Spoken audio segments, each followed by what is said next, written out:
nikushauri kitu. Naomba nikushauri kitu. Usije ukajaribu kukaa na uchungu muda mrefu. Kama hautumii vyakula asili vinavyoweza kuneutralize hasira na uchungu mwilini mwako, usije ukathubutu. Unadhani kwa nini tunashauriwa jua lisichwe nanyi mna uchungu mioyoni mwenu? Waefeso 4 mstari wa 26, ukiruka ukasoma tena mstari wa 31. Nafikiri kwa nini?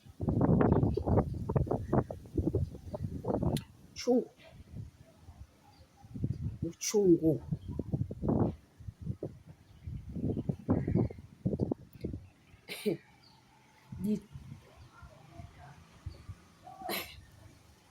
Hebu jichunguze. Jichunguze ndani yako. Una uchungu kiasi gani? Acha kupretend.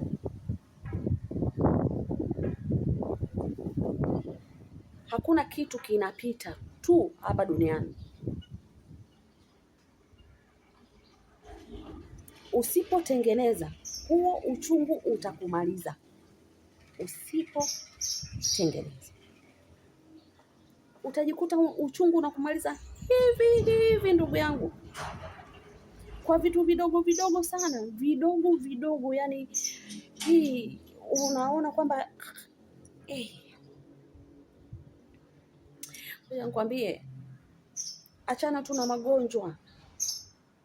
Mtu wa Mungu, Roho Mtakatifu hakai sehemu ya uchungu. Hakai.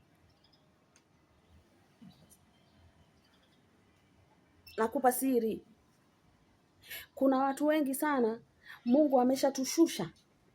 Alitupandisha kiwango fulani hivi.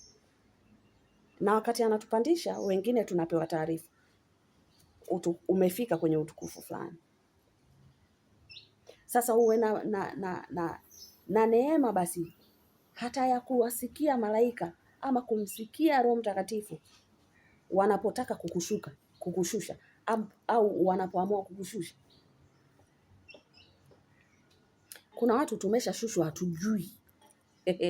Tunafikiri bado tuko kule juu. Kumbe tushashushwa chini.